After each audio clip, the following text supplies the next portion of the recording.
Hello, BookTube. My name is Juan. I am just one reader, your favorite Mexican booktuber, coming to you with a Friday Reads video. I haven't done a Friday Reads video in quite some time, so I'm looking forward to this. So the first book that I completed this weekend, was one of those reading experiences that I think will leave a mark for many, many, many years in the future, and that was Assassin's Fate. This glorious, this beautiful book is the final book in the realm of the Elderlings, Robin Hobb's super long series. And reading this book was quite the experience. What can I say about this book without spoiling it? It's such a great experience. It's more than the book itself. It's the experience of getting to close all of the threads, all of the stories, all of the character arcs, all of the interactions that Robin Hobb has woven for 16 books that I read throughout the last 3 years of my life. I think I started reading these books a little before the pandemic started, so it's been quite some time, and these books have meant so much. This book was very interesting. It did some interesting different things. It introduced us to a part of the universe that is Claire's. It's such a sinister, whimsical, and creative setting, and there's like a religious, like a fanatic, religious side to the villains in here, the servants. I just really, really loved it. And then the ending of the book, which is the ending of the entire series, was very moving. There are some plot contrivances and some conveniences, but I was very forgiving. If you give me these characters and these interactions and this beautiful writing style that is so endearing and melodic, I will forgive pretty much anything. So I really loved this book and I gave it 5 stars. Then I completed The Paper Menagerie, which is a short story collection by Ken Liu. And this is pretty bad. I did not get on with this book at all. People revere Ken Liu in the fantasy and sci-fi side of things. I I honestly don't think he's very good. I know it's my own criteria and it's my own opinion, of course, and it's subjective to an extent, but and he's been recognized and highly praised and received a lot of awards for his work. So I know that objectively there's something in there. However, I missed it. The, I really don't like Ken Liu's writing style. I think there are some interesting ideas in his work in this short story collection. I don't think he's a very good narrator or storyteller. I there's something in there that I found quite lacking, quite lackluster for me personally. It might be for you, but it wasn't for me. And also, my biggest problem with this book in particular, I don't know if this is true for his other works, this is the only thing I've read by him, but my big problem with this was it felt so manipulative and melodramatic and preachy. It felt a little bit like The Overstory by Richard Powers, which is the preachiest book besides the Bible. And I hate when I feel like that with a book. So I gave it 2 stars. I don't recommend it. There are some good stories in here. I really liked the Paper Menagerie story. The title story is very good, but the rest of the stories, man, not for me. Then I read another book that wasn't quite as successful for me, but I was able to enjoy it for the most part. Now is The Hour by Tom Spanbauer. This is very much your American coming of age tale of a gay teenager, and he pretty much tells you the story of his life.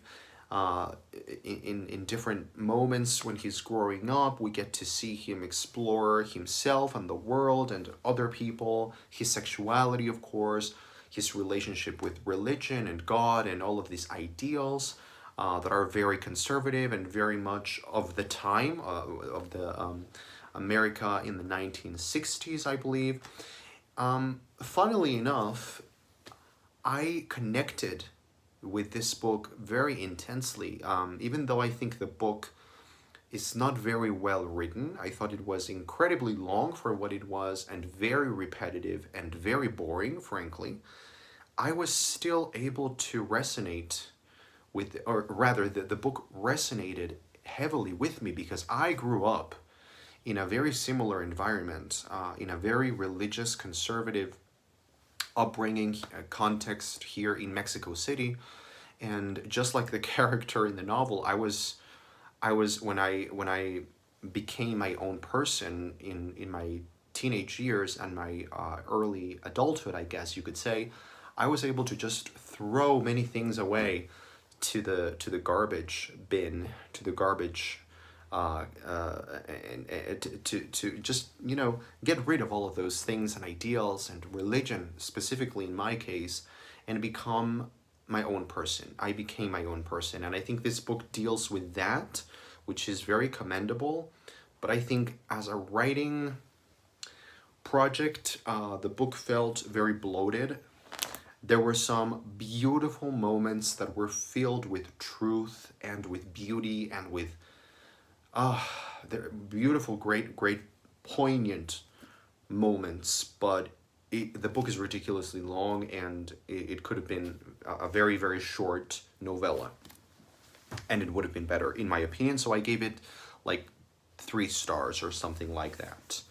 And now that's what I read. What I am currently reading right now is very exciting. I am reading Joe Abercrombie's Best Served Cold, which has a beautiful cover as well. And this is the first standalone novel in the First Law universe, and it's pretty cool. So far, I've only read like 50 pages, but it's pretty much like a Kill Bill, like a Tarantino revenge tale, but with Joe Abercrombie's witticism. So that's very, very delicious, and I think I will be reading this next week. And then I'm also reading a book that is blowing my mind. The New Analyst's Guide to the Galaxy by Antonino Ferro. This book is a very short handbook of psychoanalysis. As you can see, I am a psychoanalyst. I am a member of the International Psychoanalytical Association and the Mexican Society for Psychoanalysis, as well as the Latin American Federation of Psychoanalysis. So this is what I do every day. That's how I make my living, psychoanalysis and doing therapy every day with many patients. And it's very refreshing to encounter works such as this one, The New Analyst's Guide to the Galaxy, because I think particularly in psychoanalysis, many people nowadays have a wrong idea of what psychoanalysis is and what psychoanalysts do. Many people think that we are very quiet or very serious or very formal or very intellectual and very cerebral and very like abstract.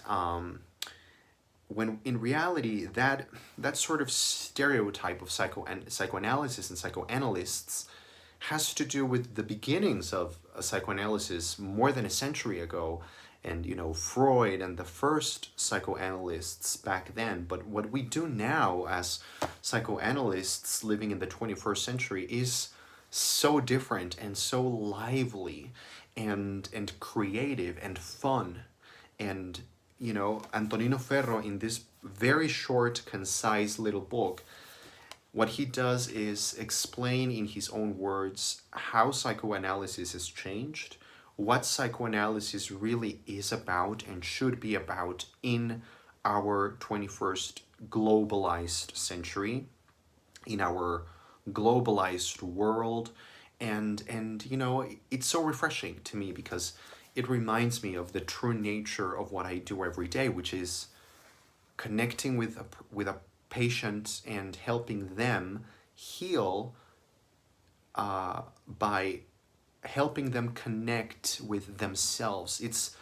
It sounds very simple and sort of romantic, but it's a very complex thing that we do, and that's why not everyone can be a psychoanalyst. Honestly, it takes a lot of training. It takes certain characteristics that you need to have and certain number of years that you have to train to become an analyst. But once you get there, you just have to remember it's not about the intellectual theorization. It's more to do with bonding with the patient and providing the patient with a very specific creative bond that is very unusual nowadays in our 21st century, and that's where we can help the patient. So I am loving this book. This book would be great not just for psychoanalysts but also for anyone who is training as a psychologist, anything regarding mental health, or if you just enjoy reading about mental health, mental illness, all of those things. If you're interested in those subjects, this book is very interesting because it will show you what real psychoanalysis is instead of what you think psychoanalysis is. So I will be reading that, and that's it. That's my Friday Reads video. Thanks for watching. I am just one reader, and I will see you on the next video. Bye-bye.